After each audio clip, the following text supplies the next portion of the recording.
Aku punya berapa ini tenaga tebak? Yang masuk tuh Pak, jadi sebenarnya yang masuk tuh jadi tidak permanen orang 20 misalnya. Jadi bergantian kadang-kadang 20, kadang-kadang 25, kadang-kadang 15. Jadi tergantung ini sih di dapat pekerja. Statusnya itu kerja di BUMDes. Iya.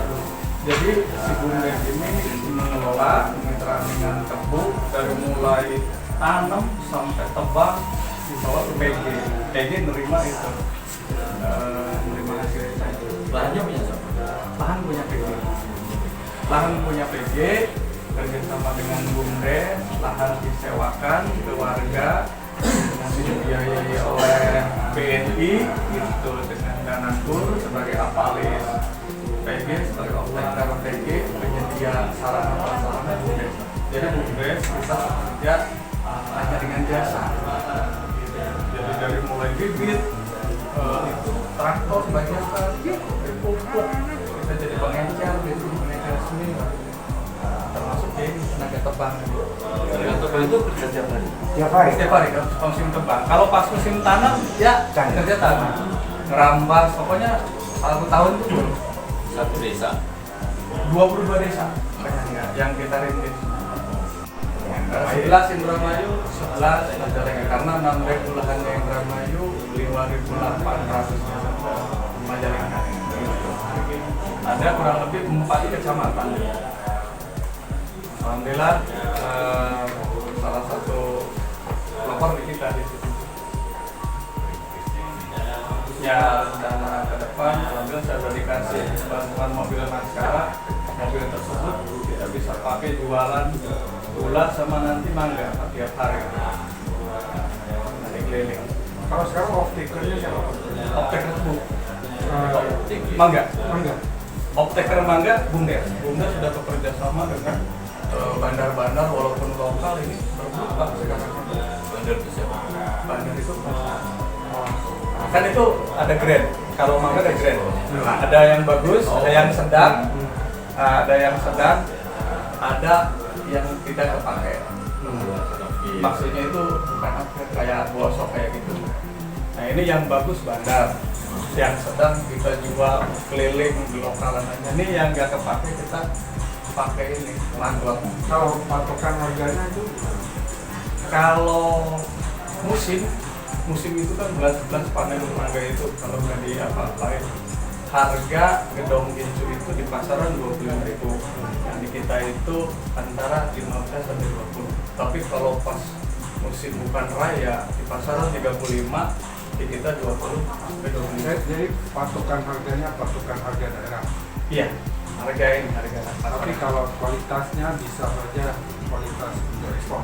Nah, itu nanti minta bantu sama Bapak di Kementerian untuk mendatangkan ekspor, karena informasinya untuk ekspor harganya mahal. Ini kita pasaran itu yang Bapak lewat di Sumedang itu kan Pak. Jadi berpotensi tapi belum lagi.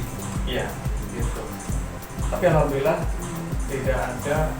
Ini udah berjalan berapa tahun Pak, sebelum BUMDes atau perorangan itu belum ada alasan mangga tidak dijual.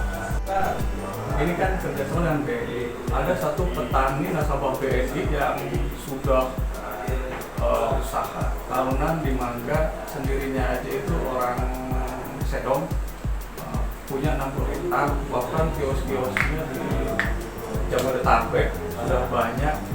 Ya 50% pasokannya di sini tiap tahun. 50%-nya dia, 50% ngambilnya yang mulai dari Jakarta tuh dari sini.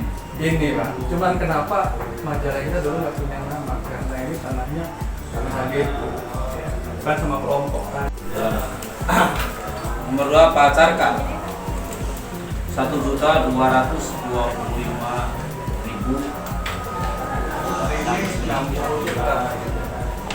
Jadi tiap hari mereka dapat uang ya? Iya. Kira-kira satu orang berapa juta? Paret, ini baru Nomor 3 Pacasna. ini bulan kemarin. Banyak atas dengan Pak Direktur Web Kementerian, mohon maaf Pak.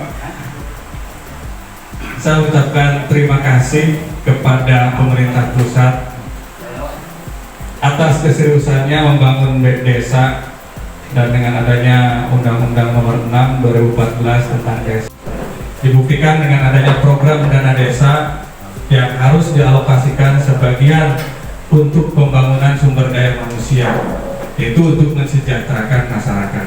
Pandawa dalam cerita Babat Dalas Amer, yaitu membuka hutan belantara untuk dijadikan sebuah kerajaan baru yang diharapkan bisa melindungi, mengayomi, dan memperjuangkan hak-hak sekaligus mensejahterakan masyarakatnya.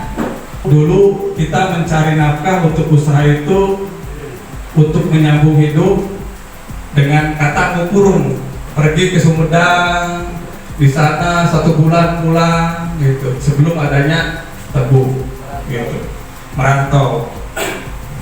Alhamdulillah setelah berdirinya PGJ 7, lahan pekerjaan terbuka luas walaupun hanya menjadi kuli buruh, dan akhirnya kata ngukurung hilang ditelan zaman. Begitu juga Pilangsari sudah bisa menanggalkan tidak menyandang predikat PJT, yaitu desa tertinggal lagi. Desa Pilangsari ada 7 dusun, kurang lebih 1.750 kakak, yang 880 yaitu kurang mampu, kategori menengah 540, yang sejahtera 330 kakak.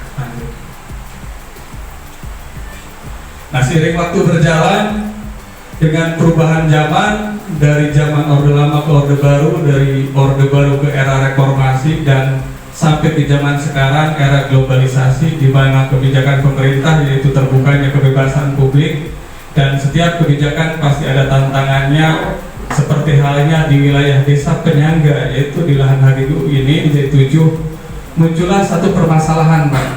Di lahan HGU ini kurang lebihnya di tahun 2014-an, yaitu dengan adanya aturan Kementerian Lingkungan Hidup tentang hutan sosial, pembukaan hutan sosial. Apabila ada lahan-lahan kehutanan yang tidak produktif, itu bisa dikelola gitu. Maka itu dimanfaatkan dengan mengganggu, merongrong PGJ 7. 2017 di saat pas pilihan kepala desa, alhamdulillah saya ikut, bertepatan dengan dilantiknya saya sebagai kepala desa Pilangsari, yaitu tanggal 10 Agustus 2017. Maka itu semua secara tidak langsung menjadi kewajiban dan tanggung jawab dan sebagai kepala desa untuk memperjuangkan hak atas kesejahteraan dan kemajuan desa. Di sini saya membentuk BUMDes, dan sasaran usahanya yaitu usaha kemitraan tani tebu. Alhamdulillah jadi ada 4 kelompok, Pak. Nah, di situ di kesepakatan kami diusulkan yaitu kemitraan tani tebu, di mana ada 3 pihak, PG, desa, yang di bawahnya itu ada BUMDes dan ada petani, dan yang satunya lagi pihak perbankan, Pak. Lahan PG karena HGU sampai 2029, nanti penghasilan PG mendapat sewa, kedua mendapat produksi, Pak. Gitu. Tapi kewajiban PG sebagai apalis, penjamin, dan sebagai off-taker. Nah, di sini keuntungan petani yang dulu hanya buruh, sekarang jadi pengusaha, pengelola. Alhamdulillah, Pak, ini perkembangan 2018 ini kita lihat PAD-nya, Pak, 310 juta PAD saya. Nah, ini 2018. 2019 begitu sudah bekerja sama dengan PG jadi 400 juta, Pak. Ke 2020 sekarang PADS-nya 538 juta 600. Karena 2018 BUMDes bekerja sama, salah satu usahanya di tani tebu. Nah, 2020 ditambah lagi bekerja sama dengan PG, sama itu lahan PG juga, Pak, kita sewa di Mangga Gedong Gincu, luasnya 200 hektar, itu 20.000 pohon. Nah, di sini dibiayai semua kerjasama dengan Bank BNI 46, PAD-nya 538 juta. Nah, jadi ada kenaikan tiap tahunnya. Dan untuk tahun depan kami sudah berdiskusi lagi dengan pihak PG. Nah, di sini selain tebu dan mangga, khususnya tebu, di saat ini berhasil, tapi masih ada satu tantangan, Pak. Itu permasalahan yang akan terjadi. Apa? Polusi udara. Karena sangkrahnya itu, pucuk tebunya itu kan dibakar, Pak. Nah, sedangkan si polusi udara ini nanti akan berbenturan dengan bandara. Gitu. Makanya kami di sini bagaimana caranya satu kali mendayung 2-3 pulau terlampaui. Gitu. Intinya sebagian masyarakat saya di sini penggembala kambing. Gitu. Makanya ini bagaimana caranya supaya peternakan ini bisa dikandangkan. Kalau di gembala kan berbenturan dengan petani nanti, Pak. Itu dikandangkan. Cuman kalau dikandangkan ini belum ada analisa yang berhasil pakai diarit. Jadi harus dengan pakan fermentasi. Nah, begitu saya belajar studi banding ke peternakan yang sudah berhasil, saya kaget. Contohnya di Ligung. Pakan fermentasi di sana bahannya itu pucuk tebu, pucuk daun jagung, jerami, dan tetes tebu. Nah, beliau di sana beli semua, Pak, mahal. Nah, alhamdulillah ternak sapinya jalan. Nah, kata saya ke Pak Biro Ekonomi Jabar, Pak, kalau itu memang benar berhasil dan bahan-bahan itu justru di saya itu dibuat, Pak. Itu Bapak saksikan lahan 460 hektar Pak, padi jeraminya dibakar. Pucuk tebu ininya dibakar. Tetes tebu itu milik petani. Gitu. Kita jual, Pak. Gitu. Kalau misalkan ini ada teknologi yang diterapkan, gitu, bisa dipelajari kami dengan fermentasi. Alhamdulillah, Pak, ini akan terbuka lagi peluang usaha untuk masyarakat, yaitu peternakan. Yang sangat harapan kami mudah-mudahan memfasilitasi kami bagaimana caranya di sini satu bisa dipelajari tentang pakan ternak fermentasi, Pak. Terus kedua, ini kami mudah-mudahan ya ini juga kita sudah ada kerjasama dengan Jepang, Pak, untuk pakan ternak. Itu per bulan 15 kontainer, satu kontainer itu 15 ton, Pak. Itu. Nah, untuk penjualan. Nah, kami tadinya kalau itu sudah jalan sedikit demi sedikit peternakan kita pakai, sisanya kita jual. Gitu ya, syukur-syukur kalau difasilitasi oleh Bapak tentang realisasi program kami itu. Alhamdulillah dengan ini periode pertama 49 petani, Pak. Totalnya saya 800 hektar, 1 kakak itu 2 hektar, 400 kakak, Pak. Ini kemarin SHU 49 kakak, 929 juta untungnya. Ada yang satu orang hasil 30, 40, Pak.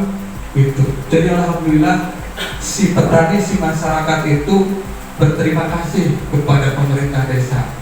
Jadi akhirnya mereka itu turut patuh. Saya rasa setiap desa pasti jalan BUMDesnya, yaitu dengan apa? Dengan usaha gas. Gas milik BUMN Pertamina. Kita di sini BUMDes. Kalau kita usaha gas, ya daripada sama perseorangan PT, yang lebih baik sama BUMDes bersama. Saya rasa jelas tidak akan rugi. Mudah-mudahan kalau masyarakat dengan pemerintah desa sudah sejalan, kesananya kita akan lebih baik.